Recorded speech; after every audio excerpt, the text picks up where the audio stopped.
사랑하는 성도 여러분, 한 주를 어떻게들 보내셨습니까? 요즘에 또 이제 감기가 조금 유행인 것 같습니다.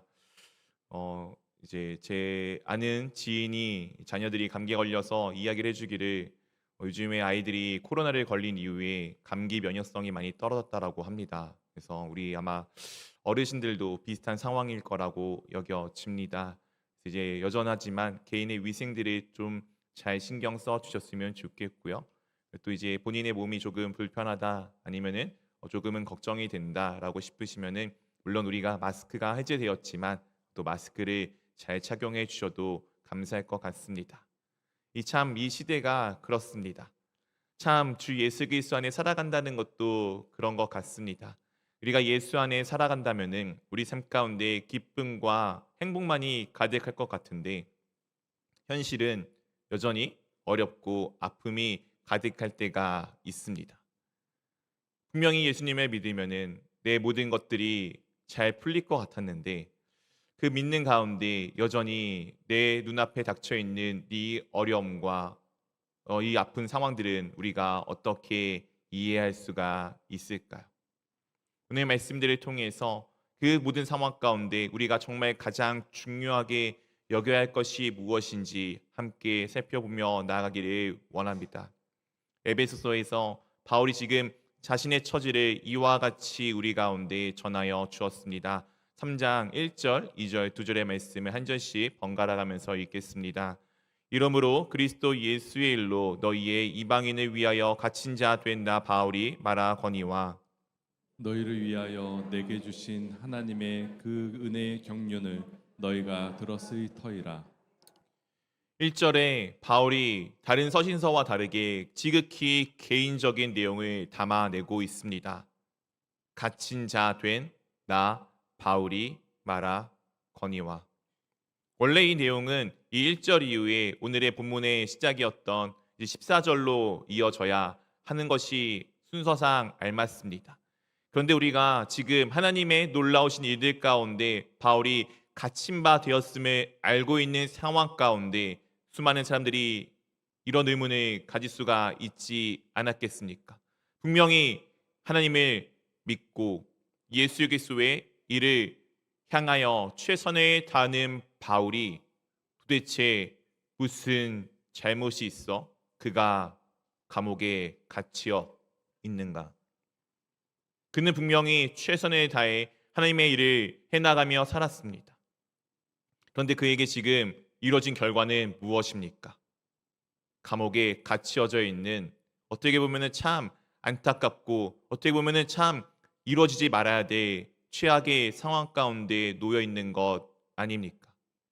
이 편지를 받는 당시의 에베소 교인들도 그리고 우리가 이 바울의 서신을 통해서 하나님의 일하심을 보고 있는 우리들도 충분히 그런 의문이 들 수밖에 없을 것입니다. 그렇기에 바울이 바로 14절로 넘어가는 것이 아니라 자기가 갇힌 것이 어떤 의미인지를 지금 우리 가운데 풀어서 말하여 주고 있습니다.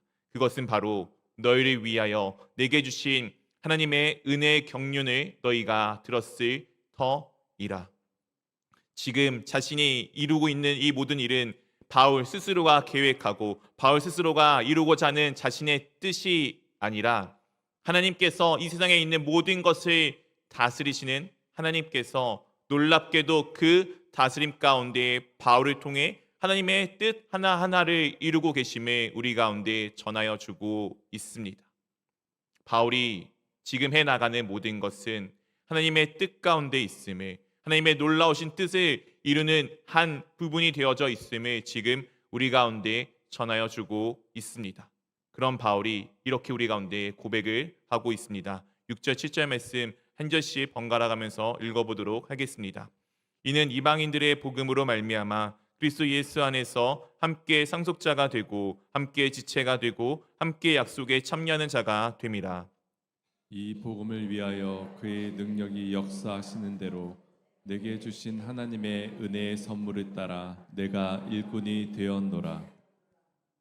이는 이방인의 복음으로 말미암아 이방인들이 복음으로 주 예수 그리스도께서 나를 찾아오사 나를 대신하여 십자가에 죽으신 그 놀라우신 복음 그 죽으신 예수 그리스도께서 나에게 영원한 생명을 주시기 위해 3일 만에 부활하셨다는 그 놀라운 복음으로 인하여 예수 그리스도 안에서 함께 상속자가 되고 예수 그리스도 안에서 함께 지체가 되고 예수 그리스도 안에서 함께 약속에 참여하는 사람이 되었음을 우리 가운데 분명히 밝혀 보여주고 있습니다. 예수 그리스도 복음으로 인하여 그리스도 안에서 우리가 하나님의 나라를 이어받는 상속자가 되었으며 하나님의 몸된 교회가 되었으며 그분이 약속하신 그것을 가지고 살아가는 삶이 되었음을 우리 가운데 선포하여 주고 있습니다. 그러면서 이 복음을 위하여 그의 능력이 역사하는 대로 내게 주신 하나님의 은혜의 선물을 따라 자신이 일꾼이 되었다라고 우리 가운데 말하여 주고 있습니다. 사랑하는 성도 여러분, 이 은혜의 선물이 성경의 다른 표현으로는 은사라고 표현하여 주고 있습니다. 오늘 바울이 지금 이 은사를 받아 하나님의 일꾼이 되었습니다. 다른 것이 아니라 자신의 뜻도 아니라 하나님의 뜻으로 인하여서 그 모든 것이 이루어졌습니다. 바울이 잘할 수 있는 것, 그것 하나를 하나님께서 기뻐 보셨고 그 일을 통해서 바울을 통해서 하나님께서 자신의 놀라우신 일을 지금 이루시고 있으십니다. 우리 사랑하는 성도 여러분, 여러분의 삶들이 이와 같습니다. 여러분 한 명 한 명 한 명 한 명 한 명들을 주님께서 부르셨고 택하셨고 여러분들이 좋아하는 것, 즐거워하는 것, 기뻐하는 것, 여러분들이 잘할 수 있는 것, 내가 남들보다 조금 나은 그 하나를 가지고 놀랍게도 하나님께서는 기뻐하시고 그것을 주님께서 여러분에게 그 기쁨을 맡기셨으며 그것을 여러분들이 감당할 때 여러분 한 명 한 명을 통해서 하나님의 나라가 지금 이루어지고 있습니다. 우리는 그 하나님의 나라의 상속자입니다. 우리는 그 하나님의 나라를 전파하는 교회입니다. 우리는 하나님께서 약속하신 그 약속을 붙들고 살아가는 삶입니다. 그렇기에 계속해서 이렇게 우리 가운데 말하여 주고 있습니다. 9절 10절입니다. 한 절씩 번갈아 가면서 읽어보도록 하겠습니다. 영원부터 만물을 창조하신 하나님 속에 감추어졌던 비밀의 경륜이 어떠한 것을 드러내게 하려 하심이라. 이는 이제 교회로 말미암아 하늘에 있는 통치자들과 권세들에게 하나님의 각종 지혜를 알게 하려 하심이니. 만물의 모든 것을 창조하신 하나님께서 감춰졌던 그 비밀의 일하심, 하나님의 일하심을 지금 이 순간에는 드러내고 계십니다. 그렇기에 더 이상 우리에게는 비밀이 없습니다.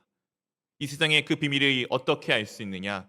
바로 교회인 나로 인하여, 우리로 인하여 이 세상에 있는 하늘과 땅의 통치자들, 모든 것에 주 하나님의 이 일하심을, 주 하나님의 위대하심을, 주 하나님의 각종 지혜를 우리 가운데 알게 하고 있습니다.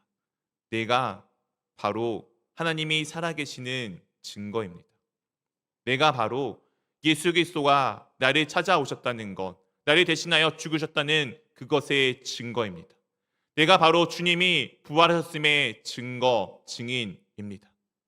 우리 하나하나가 그렇게 주님 앞에서 가장 귀한 존재로 이 땅 가운데 그 어둠을 밝히는 빛의 자녀로 삶을 살아가게 하셨습니다.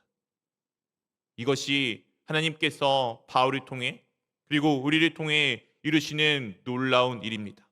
이것은 하나님께서 태초부터 우리 가운데 약속하셨던 그의 예정하신 뜻대로 이루어지신 것입니다. 11절입니다. 곧 영원부터 우리 주 그리스도 예수 안에서 예정하신 뜻대로 하신 것이라. 하나님의 우리를 그냥 그때그때마다 이렇게 해야지 저렇게 해야지 임금변으로 우리를 대처하신 것이 아닙니다. 하나님께서 처음부터 그분이 생각하신 그 모든 계획 가운데 내가 있었습니다.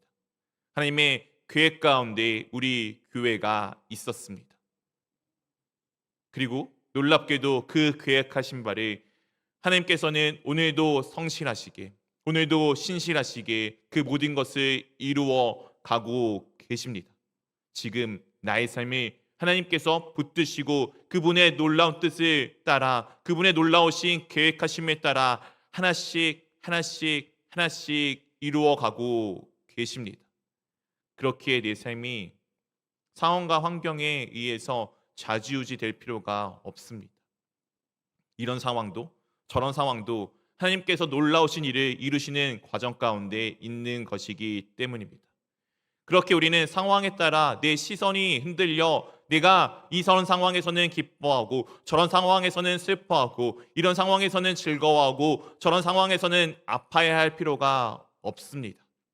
주님의 뜻이 그 가운데 있다는 것을 알게 된다면 이런 상황에도 감사하며 저런 상황에도 기뻐하며 저 상황에도 주님의 뜻이 어디 있는지 찾으며 내 중심이 주 예수 그리스도 안에 있기를 날마다 꿈꾸며 나아갈 수밖에 없습니다. 사랑하는 성도 여러분, 우리의 삶은 주님께 붙들린 바 되었습니다. 놀라우신 하나님께서 내 삶에 태초부터 붙드셨고 지금도 붙드시고 영원까지 나를 붙드시고 가십니다. 하나님은 단 한 번도 나를 외면하지 않으셨습니다. 하나님은 단 한 번도 나를 모른다 하지 않으셨습니다. 하나님은 단 한 번도 나를 홀로 버려두지 않으셨습니다. 처음부터 지금까지 그리고 앞으로 영원까지 계속해서 우리와 나와 함께 하고 계십니다. 오늘 바울이 처해 있는 곳은 감옥입니다. 아무도 없어 보이는 그 외로운 그곳에 바울은 지금 이 고백을 담아내고 있는 것입니다. 내가 지금 이곳에 갇힌 것 슬플 일이 아니야. 내가 이곳에 갇혀 있는 것 잘못된 것이 아니야.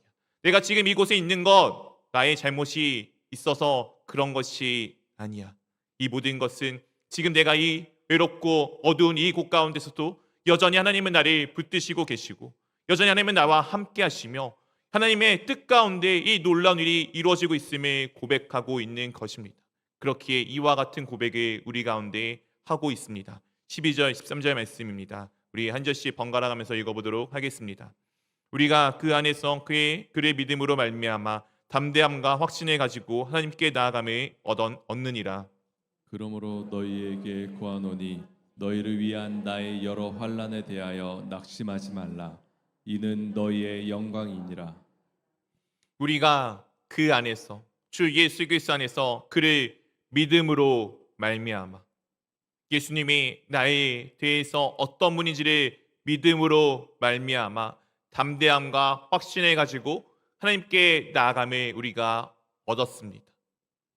사랑하는 성도 여러분, 하나님은 거룩하신 하나님이십니다. 이 거룩하신 하나님이 죄악과 함께하지 못하십니다. 그런데 우리는 어떠하십니까? 우리의 모습은 어떠하십니까? 내가 죄 없다라고 자신하실 분이 계십니까? 내가 죄가 없다라고 내 스스로를 자신 있게 말할 분이 계십니까? 우리는 모두 다 죄인입니다. 그런 우리가 하나님 앞에 나온다는 것은 사실은 불가능합니다. 지금 이 자리 가운데 만약 태양이 있다라고 생각해 보십시오. 그 뜨거운 태양 앞에 내 몸이 타지 않고 견딜 분이 있으십니까? 우리는 아마 그 태양을 피해 그 태양의 열기가 내 몸을 따뜻하게 해줄 만한 먼 위치로 도망갈 수밖에 없을 것입니다. 하나님은 그 태양보다 더 뜨겁고 더 놀라우신 분이십니다. 그런데 왜 놀랍게도 우리는 지금 이 자리에 하나님이 임재하셨다라고 고백하며 지금 하나님 앞에서 하나님 안에서 우리가 예배하고 있는 것 아닙니까? 우리가 왜 그렇게 할 수 있습니까? 내가 무엇이어서가 아니라 내 안에 계시는 주 예수 그리스도께서 나를 붙드셨기에 하나님의 은혜가 내 가운데 있음을 내가 믿기에 그것을 확신하기에 감히 내가 죽을지도 모르는 이 자리 가운데 담대히 나온 것 아닙니까? 우리가 살아가는 삶이 그렇습니다. 내가 걸어가는 그 길이 하나님께서 내 뜻을, 내 길을 하나님께서 인도하고 계시다는 것을 우리가 어떻게 고백할 수가 있겠습니까? 그것은 원래는 이루어질 수 없는 일입니다. 그런데 하나님께서 그렇게 하셨음을, 그 은혜가 우리 가운데 있음을 우리가 고백하기에 내가 살아가는 모든 삶의 순간이 주 하나님의 뜻 가운데 있음을 고백하는 것 아닙니까? 그렇게 오늘 바울이 지금 자신이 갇혀 있는 이 순간도 어둠도 아니고 아픔도 아니고 슬픔도 아니고 하나님의 영광이라고 우리 가운데 고백하고 있습니다. 사랑성도 여러분, 여러분이 살아가는 삶의 모든 순간이 하나님께 영광입니다. 하나님의 영광이 드러나고 있는 순간입니다. 때론 내가 무언가 잘못할 때도 있죠. 때론 내가 무언가 잘할 때도 있습니다. 잘못하든 잘하든 그것과 관계없이 나의 모든 삶은 주님 안에 있다는 고백이 있다면은, 오늘 그 믿음의 확신이 내 가운데 있다면은 내가 걸어가는 그 모든 순간은 하나님께 영광이 됩니다. 오늘 이 고백을 담아 지금 바울이 이들을 위해 기도하며 나아갑니다. 14절 15절 두 절의 말씀 우리 한번 같이 읽어보도록 하겠습니다. 이러므로 이러므로 내가 하늘과 땅에 있는 각 족속에게 이름을 주신 아버지 앞에 무릎 꿇고 비노니. 바울이 지금 무엇을 하냐면은 하나님 앞에 무릎을 꿇고 빈다라고 이야기를 하고 있습니다. 우리의 기도의 자세는 무릎 꿇고 기도하는 것이 어찌 보면 익숙합니다.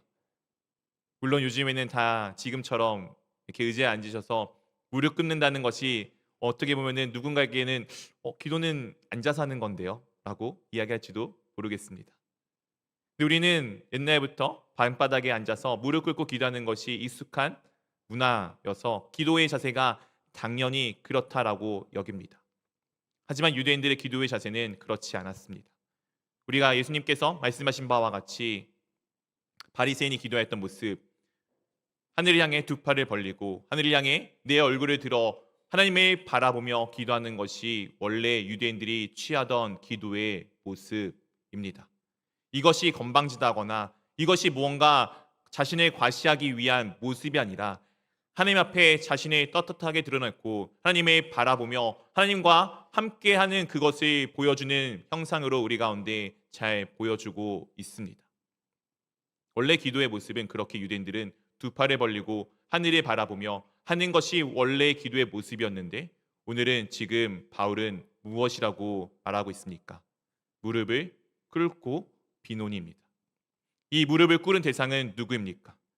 하늘과 땅에 있는 모든 족속에게 무엇을 주신 분이십니까?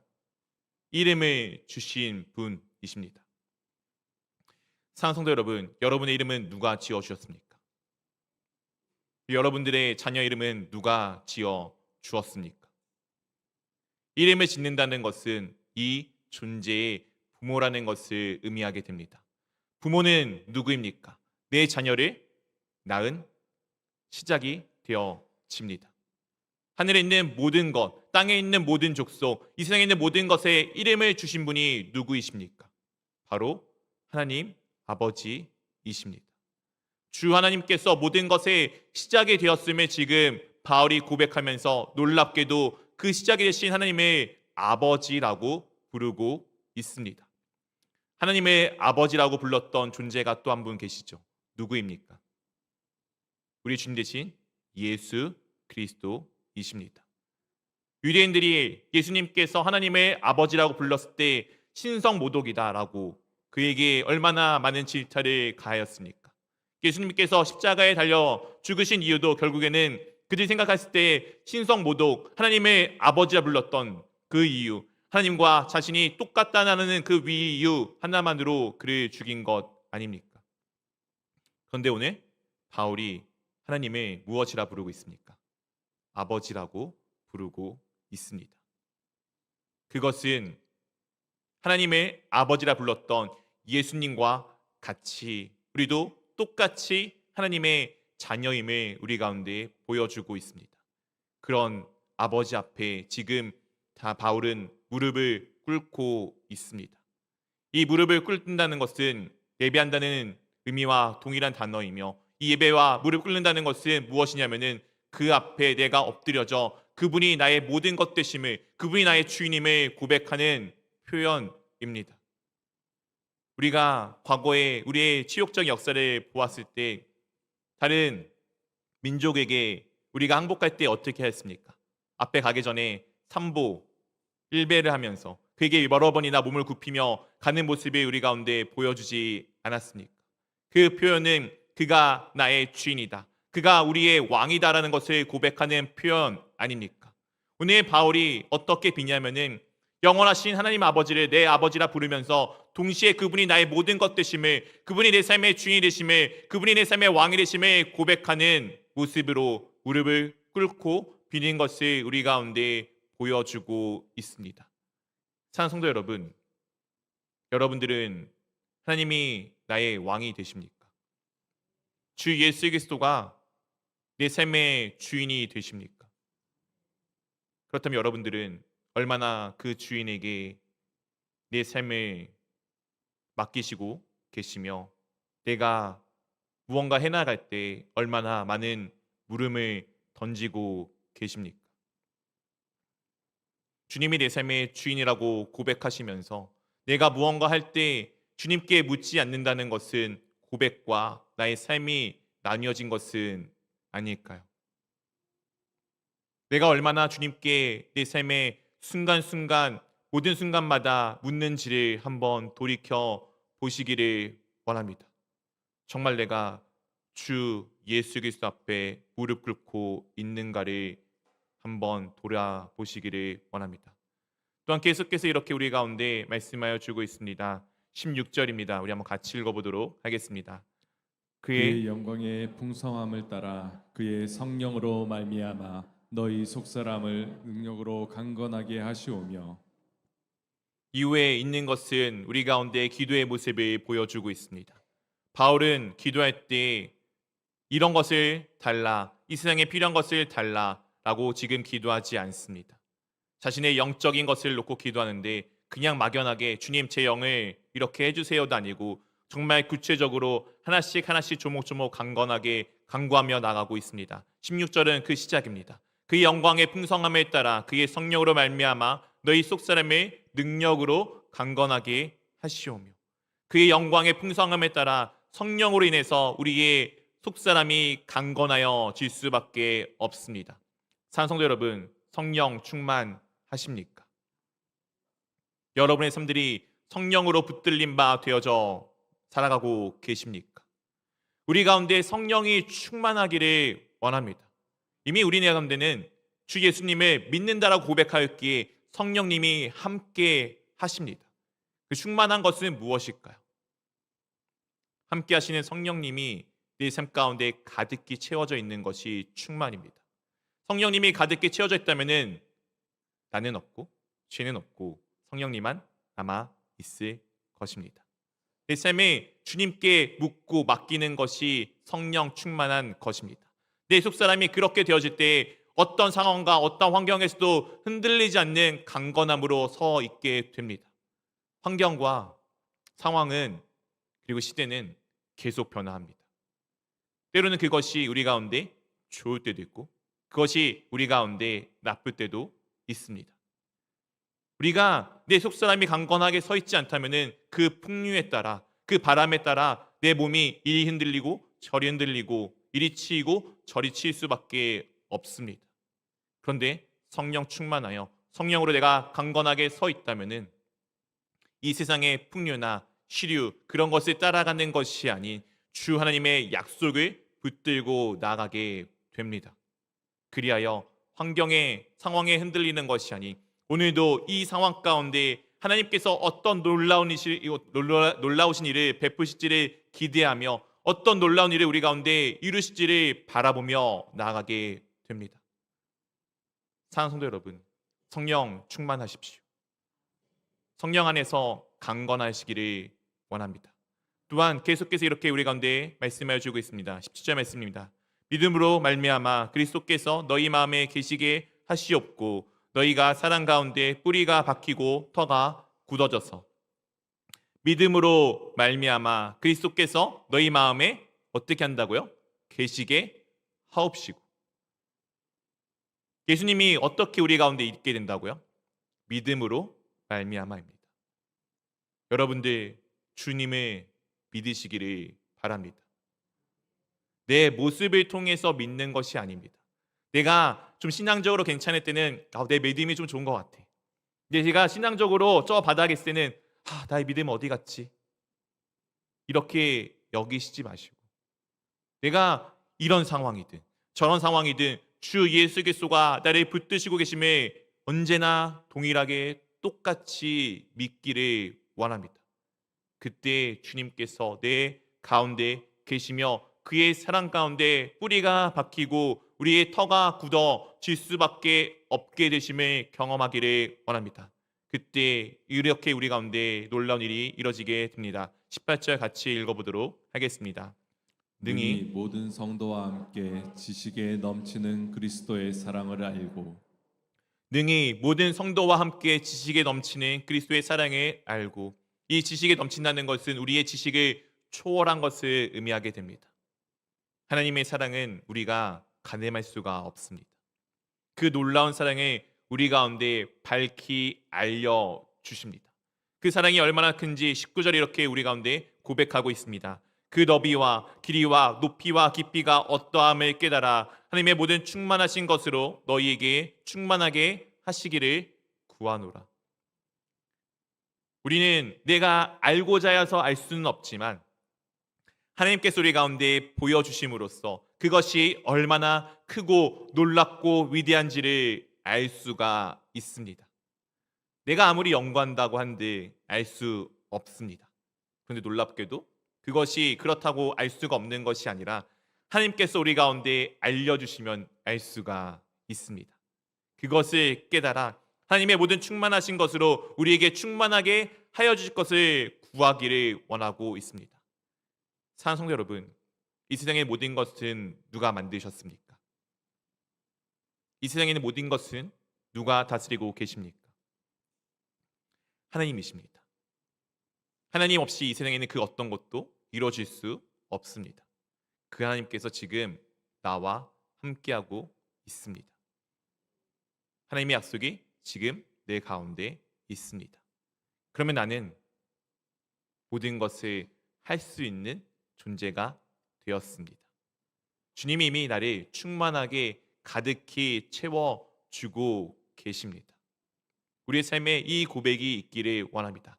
그리하여서 우리가 이런 마음으로 함께 고백하며 나가기를 원합니다. 20절, 21절 두 절의 말씀을 다시 한번 같이 함께 한 목소리로 읽어보도록 하겠습니다. 우리 가운데 역사하시는 능력대로 우리가 구하거나 생각하는 모든 것에 더 넘치도록 능히 하실 이에게 교회 안에서와 그리스도 예수 안에서 영광이 대대로 영원 무궁하기를 원하노라. 아멘. 우리 가운데 역사하시는 능력대로, 하나님의 그 일하시는 능력대로 우리가 구하거나 생각하는 모든 것에, 우리가 생각하거나 우리가 구하는 모든 것에 어떻게 하도록요? 더 넘치도록입니다. 하나님은 언제나 우리 가운데 넘치도록 채워주시는 하나님이십니다. 주 예수 그리스도를 우리가 믿는다라면, 내가 때로는 주 예수님을 믿기 때문에 닥쳐오는 어려움 가운데 흔들리는 것이 아니라 그럼에도 불구하고 내가 여전히 주 예수 그리스도 안에 있구나를 고백하는 그 순간에 하나님께서는 우리 가운데 지금도 일하시는 그의 능력대로 우리가 구하고 우리가 생각하는 것 이상으로 넘치도록 우리에게 채워 주십니다. 사랑하는 성도 여러분, 주님 안에서 마음껏 꿈꾸시기를 원합니다.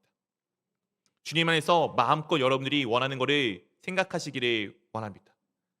그 생각과 그 내가 구하는 것보다 더 놀랍게 채우시는 하나님의 놀라운 일하심을 경험하기를 원합니다. 그리하여 상황과 환경을 보는 것이 아닌 오늘도 하나님의 뜻이 어디 있는지, 하나님께서 원하시는 것이 무엇인지를 보는 우리가 되기를 원합니다. 그리하여 주 예수 그리스도 안에서 정말 우리가 살아가는 것이 얼마나 큰 기쁨인지를 깨달아 우리가 살아가는 모든 순간이 하나님 앞에 드려지는 영광이 되었음을 고백하는 우리가 되기를 원합니다. 교회 안에서 그리스도 예수 안에서 영광이 제대로 영원 무궁하기를 원한다라고 했던 이 바울의 고백이 바로 우리 모두의 고백이 되기를 주님의 이름으로 축원드립니다.